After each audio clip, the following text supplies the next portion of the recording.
നമസ്കാരം. Goodness evening ന്യൂസിലേക്ക് സ്വാഗതം. പ്രധാന വാർത്തകൾ. പ്രധാനമന്ത്രിയായി 3-ാം ഊഴം, പുതുചരിത്രമെഴുതി മോദി. അവയവക്കടത്ത് കേസ്, ഷമീർ മാപ്പുസാക്ഷിയാകും. കൂടുതൽ ഇരകളെ കണ്ടെത്താൻ അന്വേഷണ സംഘം. ഇസ്രായേൽ യുദ്ധകാല മന്ത്രിസഭയിൽ ഭിന്നത രൂക്ഷം. മന്ത്രി ബെന്നി ഗാൻസ് രാജിവെച്ചു. സത്യപ്രതിജ്ഞയ്ക്ക് തൊട്ടുമുൻപ് കശ്മീരിൽ ഭീകരാക്രമണം, 10 പേർക്ക് ജീവൻ നഷ്ടമായി. പാകിസ്ഥാനെ എറിഞ്ഞിട്ട് ടീം ഇന്ത്യ, 6 റൺസിന്റെ ആവേശ ജയം സ്വന്തമാക്കി ഇന്ത്യ. വാർത്തകൾ വിശദമായി. ഇന്ത്യയുടെ പ്രധാനമന്ത്രിയായി തുടർച്ചയായി 3-ാമതും സത്യപ്രതിജ്ഞ ചെയ്ത് ചരിത്രമെഴുതി നരേന്ദ്രമോദി. പ്രഥമ പ്രധാനമന്ത്രി ജവഹർലാൽ നെഹ്റുവിന് ശേഷം തുടർച്ചയായി 3-ാമതും ഇതേ പദവിയിലെത്തുന്ന ആദ്യയാളാണ് മോദി. നെഹ്റു, മകൾ ഇന്ദിരാഗാന്ധി എന്നീ പ്രധാനമന്ത്രിമാർക്ക് ശേഷം 3-ാമതും അധികാരത്തിലെത്തുന്ന ആദ്യ കോൺഗ്രസിതേതര നേതാവ് കൂടിയാണ് മോദി.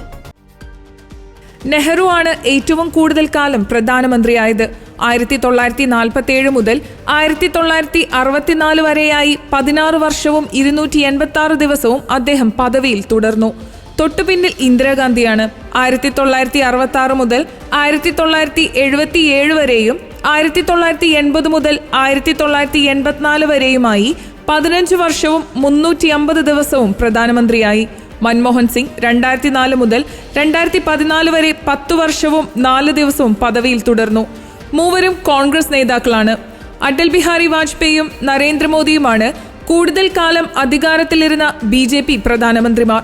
വാജ്പേയി 1996, 1998 മുതൽ 2004 വരെയും 6 വർഷവും 80 ദിവസവും പ്രധാനമന്ത്രിയായി. 2014 മുതൽ അധികാരത്തിലുള്ള മോദി 10 വർഷവും 19 ദിവസവും പിന്നിട്ടു. സ്വാതന്ത്ര്യ സമര പശ്ചാത്തലവും മഹാത്മാഗാന്ധി ഉൾപ്പെടെയുള്ള നേതാക്കളുമായുള്ള സഹകരണവുമാണ് നെഹ്റുവിന്റെ വീക്ഷണങ്ങളെ രൂപപ്പെടുത്തിയത്. സ്വാതന്ത്ര്യാനന്തരമുള്ള ആധുനിക ഇന്ത്യ കെട്ടിപ്പടുക്കുന്നതിലും ആഗോളതലത്തിൽ ഇന്ത്യയെ അടയാളപ്പെടുത്തുന്നതിലും നെഹ്റു നിർണായക പങ്കുവഹിച്ചു. തുടർച്ചയായി 3 തവണ അധികാരത്തിലെത്താൻ NDA മുന്നണിയെ സഹായിച്ചത് BJPയിലെ ജനപ്രിയ നേതാവായ മോദിയാണ്.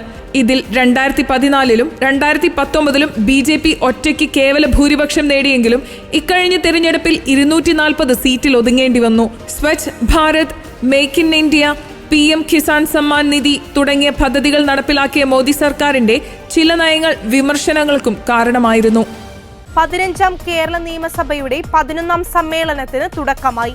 ഇന്നു മുതൽ ജൂലൈ 25 വരെ 28 ദിവസമാണ് സഭ ചേരുക. കേരള പഞ്ചായത്ത് രാജ്, മുനിസിപ്പാലിറ്റി നിയമ ഭേദഗതി ബില്ലുകൾ അവതരിപ്പിച്ച് സബ്ജക്ട് കമ്മിറ്റിയുടെ പരിശോധനയ്ക്ക് വിട്ടു. നിയമസഭാ സമ്മേളനത്തിന്റെ ആദ്യ ദിനത്തിൽ തന്നെ ബാർകോഴ വിവാദം സഭയിൽ പ്രതിപക്ഷം ഉന്നയിച്ചു. ചീഫ് സെക്രട്ടറി നടത്തിയ യോഗം മദ്യനയവുമായി ബന്ധപ്പെട്ട യോഗമായിരുന്നില്ല. ടൂറിസം ഡയറക്ടർ സംഘടിപ്പിച്ച യോഗം പതിവ് യോഗത്തിന്റെ ഭാഗം മാത്രമായിരുന്നു. മദ്യനയത്തിന്റെ പേരിൽ വാട്സപ്പ് വഴി അയച്ച വോയിസ് ക്ലിപ്പ് ശ്രദ്ധയിൽപ്പെട്ടിട്ടുണ്ട്. അക്കാര്യത്തിൽ അന്വേഷണം നടത്തിക്കൊണ്ടിരിക്കുകയാണെന്നും മന്ത്രി വിശദീകരിച്ചു. മാണിക്കെതിരായ VSന്റെ പഴയ ബൈബിൾ വാക്യം ആവർത്തിച്ച റോജി M. ജോൺ, കെടാത്ത തീയും ചാകാത്ത പുഴുവുമുള്ള നരകത്തിൽ മുഖ്യമന്ത്രിയും മന്ത്രിമാരും വീണു പോകരുതെന്ന് പറഞ്ഞു. പുറത്തു വന്നത് ഞെട്ടിപ്പിക്കുന്ന വിവരങ്ങളാണ്. നിലവിലെ ക്രൈംബ്രാഞ്ച് അന്വേഷണം പ്രഹസനമാണ്. പരാതിയിൽ അന്വേഷിക്കുന്നത് ശബ്ദ സന്ദേശം എങ്ങനെ പുറത്തു വന്നു എന്നാണെന്നും അദ്ദേഹം ആരോപിച്ചു. എല്ലാ തെളിവുണ്ടായിട്ടും എന്തുകൊണ്ട് അഴിമതി നിരോധന നിയമപ്രകാരം കേസെടുക്കുന്നില്ല? പണം പിരിക്കുന്നത് പ്രതിപക്ഷത്തിനു വേണ്ടിയല്ല, ആർക്കു വേണ്ടിയാണെന്ന് മനസ്സിലാവാത്തത് എക്സൈസ് വകുപ്പ് മന്ത്രിക്ക് മാത്രമാണ്. പൂക്കോട് വെറ്റിനറി കോളേജിലെ വിദ്യാർത്ഥി സിദ്ധാർത്ഥന്റെ മരണത്തിലെ അന്വേഷണത്തിൽ സർക്കാരിന് വീഴ്ചയില്ലെന്നും കലാലയങ്ങളിലെ റാഗിങ്ങിനെതിരെ ശക്തമായ നടപടി ഉണ്ടാകുമെന്നും മുഖ്യമന്ത്രി പിണറായി വിജയൻ സഭയെ അറിയിച്ചു. സിദ്ധാർത്ഥൻ റാഗിങ്ങിനിരയായി എന്നത് ശ്രദ്ധയിൽപ്പെട്ടപ്പോൾ തന്നെ 12 വിദ്യാർത്ഥികളെ സസ്പെൻഡ് ചെയ്യുകയും പ്രതി ചേർക്കുകയും ചെയ്തു എന്ന് മന്ത്രി വിശദീകരിച്ചു. ജോർജ് കുര്യന്റെ മന്ത്രിപദം ക്രൈസ്തവ സമുദായത്തോട് സർക്കാരിനുള്ള തുല്യത വ്യക്തമാക്കുന്നുവെന്ന് V. മുരളീധരൻ. നിലവിൽ കേരളത്തിൽ നിന്നും കേന്ദ്രത്തിലേക്ക് ഒരു മന്ത്രി എന്നുള്ളിടത്ത് ഇപ്പോൾ ഒരു മന്ത്രിയെ കൂടി അധികമായി സംഭാവന ചെയ്തത് കേരളത്തോടുള്ള പ്രധാനമന്ത്രിയുടെ താൽപര്യവും കരുതലും പ്രതിബദ്ധതയുമാണ് സൂചിപ്പിക്കുന്നതെന്നും V. മുരളീധരൻ ചൂണ്ടിക്കാട്ടി. ശ്രീ ജോർജ് കുര്യനെ മന്ത്രിസ്ഥാനത്തേക്ക് നിയോഗിക്കാനുള്ള പ്രധാനമന്ത്രിയുടെയും കേന്ദ്ര നേതൃത്വത്തിന്റെയും തീരുമാനം കേരളത്തിൽ ക്രൈസ്തവ സമുദായത്തിനിടയിൽ, പ്രത്യേകിച്ച് ന്യൂനപക്ഷങ്ങൾക്കിടയിൽ ഭാരതീയ ജനതാ പാർട്ടിയെക്കുറിച്ച് തെറ്റിദ്ധാരണ പടർത്താൻ വേണ്ടി നടത്തുന്ന കോൺഗ്രസ് CPM ശ്രമങ്ങൾക്കുള്ള തിരിച്ചടിയാണെന്നും V. മുരളീധരൻ പ്രസ്താവിച്ചു. നരേന്ദ്രമോദിജിയുടെ നേതൃത്വത്തിലുള്ള 3-ാം സർക്കാർ ഇന്ന് രൂപീകരിക്കപ്പെട്ടിരിക്കുന്നു. കേരളത്തിന് 2 മന്ത്രിസഭാ അംഗങ്ങളെ കിട്ടിയിരിക്കുന്നു എന്നുള്ളത് മലയാളികൾക്കാകെ സന്തോഷം തരുന്ന ഒരു കാര്യമാണ്. കഴിഞ്ഞ 10 വർഷക്കാലത്തിനിടയിൽ കേരളത്തിന് ഒരു മന്ത്രി മാത്രമേ ഉണ്ടായിരുന്നുള്ളൂ. 2014 തൊട്ട് 17 വരെയുള്ള 3 വർഷക്കാലം മന്ത്രി ഇല്ലായിരുന്നു. അതിനുശേഷം ഒരു മന്ത്രിയാണ് ഉണ്ടായിരുന്നത്.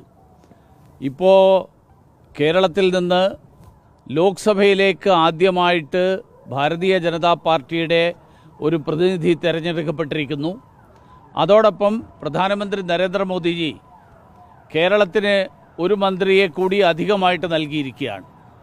അങ്ങനെ കേരളത്തോടുള്ള പ്രത്യേകമായിട്ടുള്ള താല്പര്യം, പ്രത്യേകമായിട്ടുള്ള കരുതൽ, കേരളത്തിൻ്റെ വികസനത്തിനുള്ള പ്രധാനമന്ത്രി നരേന്ദ്രമോദിജിയുടെ പ്രതിബദ്ധത, ആ പ്രതിബദ്ധതയെല്ലാം വ്യക്തമാക്കുന്നതാണ് ഇന്നുണ്ടായിട്ടുള്ള ഈ മന്ത്രിസഭാ രൂപീകരണത്തിൽ കേരളത്തിന് ലഭിച്ചിട്ടുള്ള പങ്കാളിത്തം.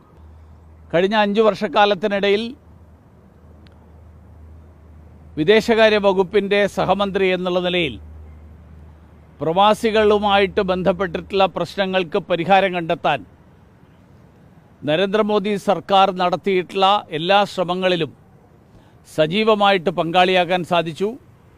അതോടൊപ്പം കേരളത്തിൻ്റെ വികസനവുമായും കേരളത്തിലെ ജനങ്ങൾ നേരിടുന്ന മറ്റ് നിരവധി പ്രശ്നങ്ങൾ, ആ പ്രശ്നങ്ങൾ സർക്കാരിലെ വിവിധ മന്ത്രിമാരുടെ ശ്രദ്ധയിൽപ്പെടുത്തുകയും അതിനാവശ്യമായിട്ടുള്ള പരിഹാര മാർഗങ്ങൾ തേടാൻ സാധിച്ചു എന്നുള്ളത് ഏറെ ചാരിതാർത്ഥ്യം നൽകുന്ന ഒരു കാര്യമാണ്.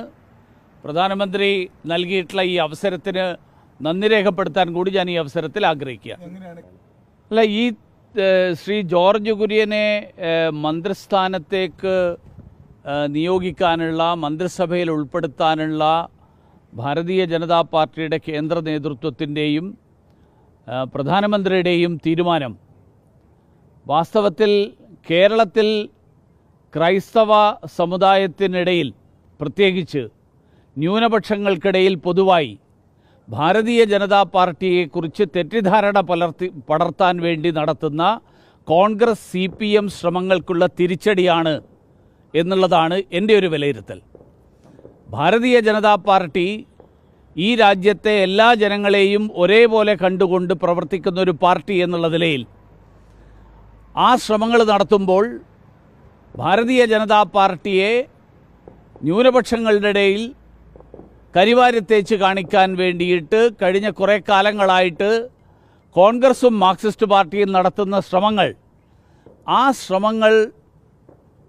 ശ്രമങ്ങൾ പരിപൂർണമായും പരാജയപ്പെടുന്ന ഒരു സാഹചര്യമാണ് ഇന്നുണ്ടായിട്ടുള്ളത്. കാരണം കേരളത്തിൽ നിന്ന് തിരഞ്ഞെടുക്കപ്പെട്ട ഒരു MP-ക്ക് പുറമെ മന്ത്രിസഭയിൽ ആർക്ക് പ്രാതിനിധ്യം നൽകണം എന്നുള്ള വിഷയം വരുമ്പോൾ ഭാരതീയ ജനതാ പാർട്ടിയുടെ കേന്ദ്ര നേതൃത്വവും പ്രധാനമന്ത്രി നരേന്ദ്രമോദിയും ഒരു ക്രൈസ്തവ സമുദായത്തെ അംഗത്തെ ആ ചുമതലയെ ഏൽപ്പിക്കാൻ തീരുമാനിക്കുന്നു എന്ന് പറഞ്ഞാൽ അതിനർത്ഥം ക്രൈസ്തവ സമുദായത്തിനോട്, ഈ രാജ്യത്തെ എല്ലാ വിഭാഗം ജനങ്ങളോട് നരേന്ദ്രമോദി സർക്കാർ കാണിക്കുന്ന തുല്യതയുടെ മനോഭാവം, ആ മനോഭാവമാണ് വ്യക്തമാകുന്നത്. രാജ്യാന്തര അവയവക്കടത്ത് കേസിൽ കൂടുതൽ ഇരകളെ കണ്ടെത്താൻ അന്വേഷണ സംഘം. ഇറാനിൽ വെച്ച് അവയവ വിൽപ്പന നടത്തിയ പാലക്കാട് സ്വദേശി ഷമീറിനെ കേസിൽ മാപ്പുസാക്ഷിയാക്കാൻ അന്വേഷണ സംഘം തീരുമാനിച്ചിരുന്നു. ഇതോടെ അവയവ വിൽപ്പന നടത്തിയ കൂടുതൽ ഇരകൾ അന്വേഷണവുമായി സഹകരിക്കുമെന്നാണ് പോലീസിന്റെ കണക്കുകൂട്ടൽ. ഇന്ത്യയിലെ നിയമമനുസരിച്ച് അവയവ വിൽപ്പന നടത്തിയവരും കേസിൽ പ്രതിയാകുമെന്ന് ഭീഷണിപ്പെടുത്തി ഇരകളെ നിശബ്ദരാക്കാൻ ശ്രമിക്കുന്നുണ്ടെന്നാണ് സൂചന. ഷമീർ ഒഴികെയുള്ളവരെല്ലാം മറ്റു സംസ്ഥാനങ്ങളിൽ നിന്നുള്ളവരാണ്. അറസ്റ്റിലായ പ്രതികളെ ചോദ്യം ചെയ്തപ്പോൾ ഷമീർ വിദേശത്താണെന്ന മൊഴിയാണ് ആദ്യം നൽകിയത്. തമിഴ്നാട്ടിലും കർണാടകയിലും നടത്തിയ അന്വേഷണത്തിലാണ് ഷമീറിനെ കണ്ടെത്തിയത്. വൃക്ക നൽകിയതിലൂടെ 6 ലക്ഷം രൂപ ലഭിച്ചുവെന്നാണ് ഷമീറിന്റെ മൊഴി. ആരോഗ്യ പ്രശ്നങ്ങൾ ഉള്ളതിനാൽ ഇയാളെ ആശുപത്രിയിൽ പ്രവേശിപ്പിക്കും. കേസിലെ മുഖ്യപ്രതി മധു ഇറാനിലാണുള്ളത്. ഇയാളെ തിരിച്ചെത്തിക്കാൻ ശ്രമം തുടങ്ങിയിട്ടുണ്ട്.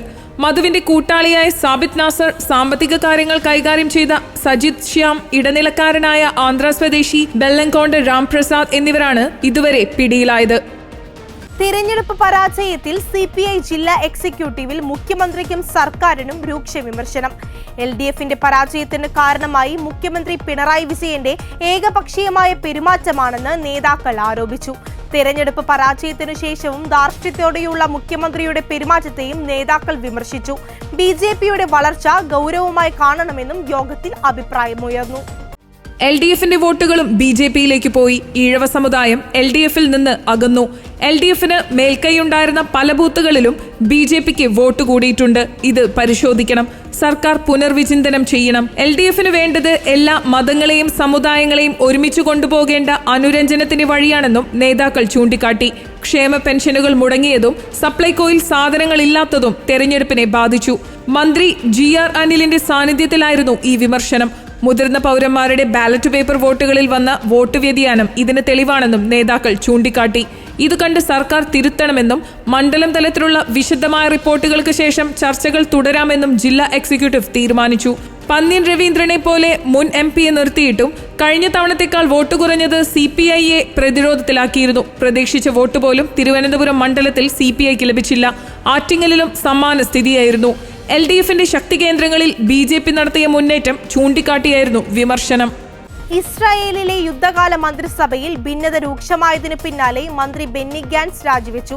പ്രധാനമന്ത്രി നെതന്യാഹുവിന്റെ നയങ്ങളിൽ വിയോജിച്ചാണ് രാജിയെന്ന് പ്രഖ്യാപിച്ചാണ് ബെന്നി ഗാൻസ് രാജിവെച്ചത്. ഗാസ മുനമ്പിലെ യുദ്ധശേഷമുള്ള ഭരണ സംവിധാനത്തെക്കുറിച്ച് ഇസ്രായേൽ പ്രധാനമന്ത്രി ബെഞ്ചമിൻ നെതന്യാഹു തന്നെ വെളിപ്പെടുത്തിയില്ലെങ്കിൽ രാജിവെക്കുമെന്ന് യുദ്ധ ക്യാബിനറ്റ് മന്ത്രിയായ ബെന്നി ഗാൻസ് നേരത്തെ വ്യക്തമാക്കിയിരുന്നു. ജൂൺ 8-നുള്ളിൽ തീരുമാനം പ്രഖ്യാപിക്കണമെന്നാണ് ബെന്നി ഗാൻസ് മുന്നറിയിപ്പ് നൽകിയത്. അനുകൂല നടപടികളൊന്നും പ്രധാനമന്ത്രിയുടെ ഭാഗത്ത് നിന്നുണ്ടായിരുന്നില്ല. ഹൃദയവേദനയോടെയാണ് രാജിവയ്ക്കുന്നതെന്നാണ് ടെൽ അവീവിൽ രാജിപ്രഖ്യാപനത്തിനിടെ ബെന്നി ഗാൻസ് പ്രതികരിച്ചത്. ശരിയായ വിജയത്തിൽ എത്തിച്ചേരുന്നതിൽ പ്രധാനമന്ത്രി ബെഞ്ചമിൻ നെതന്യാഹു തടസ്സം സൃഷ്ടിക്കുകയാണെന്നും അതാണ് രാജിക്ക് കാരണമെന്നും വ്യക്തമാക്കിയാണ് യുദ്ധ ക്യാബിനറ്റിലെ ഭിന്നത മറനീക്കി ബെന്നി ഗാൻസ് രാജി പ്രഖ്യാപിച്ചത്. തെരഞ്ഞെടുപ്പ് തീയതി തീരുമാനിക്കാൻ പ്രധാനമന്ത്രിയെ വെല്ലുവിളിച്ച ശേഷമാണ് രാജി. പ്രതിപക്ഷ നേതാവ് യേഡ ലാപ്പിഡ് അടക്കമുള്ളവർ ബെന്നി ഗാൻസിന്റെ തീരുമാനത്തെ പിന്തുണച്ച് പ്രതികരണം അറിയിച്ചിട്ടുണ്ട്. ബെന്നി ഗാൻസിന്റെ രാജിക്ക് പിന്നാലെ തന്നെ തീവ്ര വലതുപക്ഷ അനുഭാവിയായ ദേശീയ സുരക്ഷാ മന്ത്രി ഇറ്റാമർ ബെൻഗ്വിർ യുദ്ധ ക്യാബിനറ്റിൽ ഇടം വേണമെന്ന ആവശ്യവുമായി മുന്നോട്ട് വന്നിട്ടുണ്ട്. വെടിനിർത്തൽ നിർദ്ദേശം പിന്തുടർന്നാൽ തീവ്ര വലതുപക്ഷവുമായുള്ള സഖ്യം തകർക്കുമെന്നും ബെഞ്ചമിൻ നെതന്യാഹുവിന് ഭരണം നഷ്ടമാകുമെന്നും ഭീഷണി നേരത്തെ മുന്നോട്ട് വച്ചിട്ടുള്ള നേതാവാണ് ദേശീയ സുരക്ഷാ മന്ത്രി Itamar Ben Gvir. US state secretary Antony Blinken ത്രിദിന സന്ദർശനത്തിനായി ഇസ്രായേലിലേക്ക് എത്തുന്നതിന് ഒരു ദിവസം മുൻപാണ് ബെന്നി ഗാൻസിന്റെ രാജി എന്നതാണ് ശ്രദ്ധേയം. അതേസമയം അഭയാർത്ഥി ക്യാമ്പിൽ ഇസ്രായേൽ നടത്തിയ ആക്രമണത്തിൽ കൊല്ലപ്പെട്ടവരുടെ എണ്ണം 274ആയി. അഭിമാന പദ്ധതിയായി പ്രഖ്യാപിച്ച K-ഫോൺ പൊളിഞ്ഞ് പാളീസായെന്ന് സംബന്ധിച്ച് രണ്ടാം പിണറായി സർക്കാരിന്റെ മൂന്നാം പ്രോഗ്രസ് റിപ്പോർട്ട്. 150 കോടിയുടെ വാർഷിക വരുമാനം ലക്ഷ്യമിട്ട് അതിവേഗം മുന്നേറുകയാണെന്ന K-ഫോൺ അധികൃതരുടെ അവകാശവാദം നിലനിൽക്കെ ആദ്യഘട്ടം പ്രഖ്യാപിച്ച സൗജന്യ കണക്ഷന്റെ പകുതി പോലും പൂർത്തിയായില്ല എന്നാണ് പ്രോഗ്രസ് റിപ്പോർട്ടിൽ വ്യക്തമാക്കുന്നത്. പാവപ്പെട്ടവർക്ക് സൗജന്യ നിരക്കിലും മറ്റുള്ളവർക്ക് മിതമായ വിലയിലും ഇന്റർനെറ്റ് എത്തിക്കുകയും ഡിജിറ്റൽ സമത്വത്തിലൂടെ നവകേരള നിർമ്മിതിയുമായിരുന്നു പിണറായി സർക്കാർ K-ഫോൺ കൊണ്ട് ഉദ്ദേശിച്ചത്. ഒന്നാം സർക്കാരിന്റെ കാലത്ത് ഒന്നാം ഘട്ടം ഉദ്ഘാടനവും 2021 പദ്ധതി പൂർത്തീകരണവുമായിരുന്നു ലക്ഷ്യമിട്ടത്. പിന്നീട് അതിനെ ശാക്തീകരിക്കും എന്നും പ്രഖ്യാപിച്ചു. എന്നാൽ രണ്ടാം പിണറായി സർക്കാർ അധികാരത്തിൽ വന്ന് 3 വർഷമായിട്ടും സംഗതി തുടങ്ങിയിടത്തു തന്നെ നിൽക്കുകയാണ്. 14,000 കുടുംബങ്ങളിലേക്ക് സൗജന്യ കണക്ഷൻ 1 മാസത്തിനകം എന്ന് പറഞ്ഞ് വർഷം 1 തീരാറായിട്ടും പ്രോഗ്രസ് റിപ്പോർട്ടിൽ സൗജന്യ കണക്ഷന്റെ എണ്ണം വെറും 5,856 മാത്രമായിരുന്നു. 30,000 സർക്കാർ ഓഫീസ് ലക്ഷ്യമിട്ടതിൽ K-ഫോൺ വക നെറ്റ് കിട്ടുന്നത് 21,311 മാത്രമെന്ന് സർക്കാർ സമ്മതിക്കുന്നു. വാണിജ്യ കണക്ഷൻ ലഭ്യമാക്കുന്നതിന് എന്റെ K-ഫോൺ എന്ന പേരിൽ മൊബൈൽ ആപ്ലിക്കേഷനും വെബ്സൈറ്റും സജ്ജമാക്കിയെന്ന് പറയുന്നുണ്ടെങ്കിലും ഗാർഹിക വാണിജ്യ കണക്ഷനുകളുടെ മറ്റു വിവരങ്ങളൊന്നും പ്രോഗ്രസ് റിപ്പോർട്ടിൽ ഉൾപ്പെടുത്തിയിട്ടില്ല. കണക്ഷൻ നടപടികൾക്ക് ലാസ്റ്റ് മൈൽ നെറ്റ്വർക്ക് പ്രൊവൈഡർമാരെ കണ്ടെത്തി വരുന്നതേയുള്ളൂ എന്നും മുഖ്യമന്ത്രി തന്നെ സമ്മതിക്കുന്നുണ്ട്. മൂന്നാം നരേന്ദ്രമോദി സർക്കാരിന്റെ സത്യപ്രതിജ്ഞയ്ക്ക് തൊട്ടുമുൻപ് കശ്മീരിൽ നടന്ന ഭീകരാക്രമണത്തിൽ പങ്കാളികളായവരെ കണ്ടെത്താൻ സൈന്യം പ്രത്യേക ഓപ്പറേഷൻ ആരംഭിച്ചു. പ്രധാനമന്ത്രി സ്ഥിതിഗതികൾ വിലയിരുത്തി. തീർത്ഥാടകർ സഞ്ചരിച്ച ബസ്സിനു നേരെയുണ്ടായ ആക്രമണത്തിൽ 10 പേരാണ് മരിച്ചത്. 33 പേർക്ക് പരിക്കേറ്റു. ഡ്രൈവർ ഉൾപ്പെടെ 4 പേർ മരിച്ചത് വെടിയേറ്റാണ്. ഭീകരർ ബസ്സിനു നേരെ വെടിയുതിർക്കുകയായിരുന്നു. ഡ്രൈവർ വെടിയേറ്റ് മരിച്ചതോടെ ബസ് മലയിടുക്കിലേക്ക് മറിഞ്ഞു. UP സ്വദേശികളാണ് മരിച്ചതെന്ന് പോലീസ് പറഞ്ഞു. മരിച്ചവരെ തിരിച്ചറിഞ്ഞിട്ടില്ല. പരിക്കേറ്റവർ ചികിത്സയിലാണ്. അപകടം കാശ്മീരിലെ യഥാർത്ഥ സുരക്ഷാ സ്ഥിതി വ്യക്തമാക്കുന്നതാണെന്ന് കോൺഗ്രസ് നേതാവ് രാഹുൽ ഗാന്ധി പറഞ്ഞു. ഇന്നലെ വൈകിട്ട് റിയാസി ജില്ലയിലെ പോണിക്കടുത്ത് തെഴിയത്ത് ഗ്രാമത്തിൽ വെച്ചാണ് ഭീകരർ വെടിയുതിർത്തത്. ഖത്രയിൽ നിന്ന് ശിവഖോടി ക്ഷേത്രത്തിലേക്ക് പോകുകയായിരുന്നു തീർത്ഥാടകർ. ഭീകരർ ബസ് തടഞ്ഞ് വെടിവെക്കുകയായിരുന്നെന്ന് റിയാസി ജില്ലാ പോലീസ് മേധാവി മോഹിത് ശർമ്മ പറഞ്ഞു. ഇതിനു മുൻപ് 2017 തീർത്ഥാടകർക്കു നേരെ വലിയ ഭീകരാക്രമണം ഉണ്ടായത്. അന്നത്തെ ആക്രമണത്തിൽ 8 പേർ കൊല്ലപ്പെട്ടിരുന്നു. 70ഓളം തീവ്രവാദികൾ മേഖലയിൽ സജീവമായുണ്ടെന്നാണ് അധികൃതരുടെ കണക്ക്. ഇവരെ പിടികൂടാനായി സുരക്ഷാ സേനകൾ സംയുക്ത ഓപ്പറേഷൻ ആരംഭിച്ചു. നിയമലംഘനത്തിന് നടപടി സ്വീകരിക്കുമ്പോൾ മോട്ടോർ വാഹന വകുപ്പ് ഉദ്യോഗസ്ഥരെ വ്ലോഗർമാർ ഭീഷണിപ്പെടുത്തുന്നുണ്ടെങ്കിൽ അറിയിക്കണമെന്ന് ഹൈക്കോടതി ഡിവിഷൻ ബെഞ്ച്. ഇത്തരം സംഭവങ്ങളിൽ ആവശ്യമെങ്കിൽ നോട്ടീസ് നൽകി നിയമപരമായ നടപടി സ്വീകരിക്കുമെന്ന് ജസ്റ്റിസ് അനിൽ കെ നരേന്ദ്രനും ജസ്റ്റിസ് ഹരിശങ്കർ വി മേനോനും ഉൾപ്പെട്ട ഡിവിഷൻ ബെഞ്ച് മുന്നറിയിപ്പ് നൽകി. വാഹനത്തിന് രൂപമാറ്റമടക്കം നടത്തിയത് ചിത്രീകരിച്ച് ഓൺലൈൻ പ്ലാറ്റ്ഫോമിൽ അപ്ലോഡ് ചെയ്ത നിയമലംഘന വീഡിയോകൾ നീക്കം ചെയ്യുന്നതടക്കമുള്ള വിഷയത്തിൽ നിലപാട് അറിയിക്കാൻ കേന്ദ്ര സർക്കാരിനോട് നിർദ്ദേശിച്ചു. കാറിനുള്ളിൽ നീന്തൽക്കുളം ഒരുക്കിയ സഞ്ജു ടെക്കിയുടെ അടക്കമുള്ള വിഷയങ്ങളാണ് കോടതി പരിഗണിച്ചത്. വാഹനങ്ങളുടെ രൂപമാറ്റമടക്കമുള്ള വിഷയത്തിൽ ശക്തമായ നടപടി സ്വീകരിക്കണമെന്ന് 2022 മുതൽ നിരന്തരം ഉത്തരവ് പുറപ്പെടുവിച്ചിട്ടും ഇക്കാര്യത്തിൽ മോട്ടോർ വാഹന വകുപ്പ് പരാജയപ്പെടുകയാണെന്ന് കോടതി വിമർശിച്ചു. ഇക്കാര്യത്തിൽ നേരിടുന്ന പ്രശ്നങ്ങൾ ട്രാൻസ്പോർട്ട് കമ്മീഷണർ നേരിട്ട് ഹാജരായി വിശദീകരിക്കാൻ തയ്യാറാണെന്ന് മോട്ടോർ വാഹന വകുപ്പ് സ്പെഷ്യൽ GPP സന്തോഷ് കുമാർ അറിയിച്ചു. നിലവിൽ നൽകിയ റിപ്പോർട്ട് പരിശോധിച്ച് ഇക്കാര്യത്തിൽ തീരുമാനം അറിയിക്കണമെന്ന് കോടതി പറഞ്ഞു. നിലവിലെ ഉത്തരവുകൾ നടപ്പാക്കുകയാണ് പ്രധാനമെന്നും ഓർമ്മിപ്പിച്ചു. ശബരിമല തീർത്ഥാടനവുമായി ബന്ധപ്പെട്ട ഹർജിയിലാണ് വാഹനങ്ങളുടെ രൂപമാറ്റമടക്കമുള്ള വിഷയങ്ങൾ കോടതി പരിഗണിക്കുന്നത്. 2020 ലോകകപ്പിൽ ആവേശം അവസാന ഓവറിലേക്ക് നീണ്ട ലോ സ്കോറിംഗ് ത്രില്ലറിൽ പാകിസ്ഥാനെ 6 റൺസിന് വീഴ്ത്തി ഇന്ത്യക്ക് 2ാം ജയം. ആദ്യം ബാറ്റ് ചെയ്ത ഇന്ത്യ ഉയർത്തിയ 120 റൺസ് വിജയലക്ഷ്യത്തിലേക്ക് ബാറ്റ് വീശിയ പാകിസ്ഥാന് 20 ഓവറിൽ 7 വിക്കറ്റ് നഷ്ടത്തിൽ 113 റൺസ് എടുക്കാനേ കഴിഞ്ഞുള്ളൂ. 44 പന്തിൽ 31 റൺസ് എടുത്ത മുഹമ്മദ് റിസ്വാനാണ് പാകിസ്ഥാന്റെ ടോപ്പ് സ്കോറർ.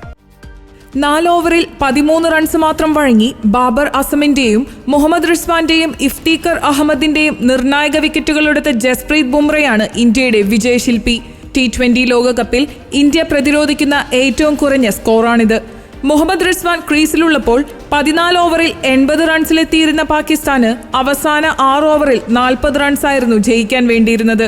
എന്നാൽ 15ാം ഓവറിൽ എറിയാനെത്തിയ ബുംറ ആദ്യ പന്തിൽ തന്നെ പൊരുതി നിന്ന Muhammad റിസ്വാനെ ഇൻസ്വിംഗറിൽ clean bowled ആക്കിയതോടെ Pakistan പതറി.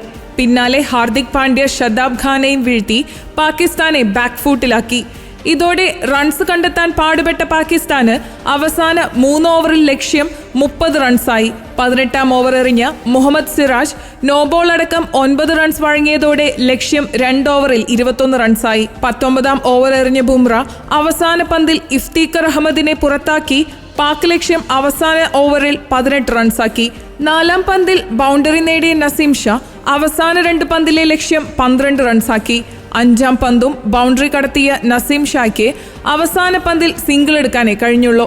Power പ്ലേയിൽ തന്നെ രോഹിത്തും കോഹ്ലിയും മടങ്ങിയെങ്കിലും ഋഷഭ് പന്തും അക്സർ പട്ടേലും പിടിച്ചു നിന്നതോടെ ഭേദപ്പെട്ട സ്കോറിലെത്തുമെന്ന് കരുതിയ ഇന്ത്യ 11ാം ഓവറിൽ 89-3 എന്ന മികച്ച സ്കോറിൽ നിന്നാണ് 19 ഓവറിൽ 119 റൺസിന് ഓൾ ഔട്ടായത്. ഇന്ത്യയുടെ അവസാന 7 വിക്കറ്റുകൾ 30 റൺസിനാണ് നഷ്ടമായത്. പാകിസ്ഥാന് വേണ്ടി ഹാരിസ് റൌഫും നസീം ഷായും 3 വിക്കറ്റുകൾ വീതം വീഴ്ത്തി. ഇതോടെ ഗുഡ്നസ് ഈവനിംഗ് ന്യൂസ് സമാപിച്ചിരിക്കുന്നു. കൂടുതൽ വാർത്താ അപ്ഡേറ്റുകൾക്കായി ഗുഡ്നസ് ന്യൂസ് ഓൺലൈൻ സന്ദർശിക്കുക. നന്ദി.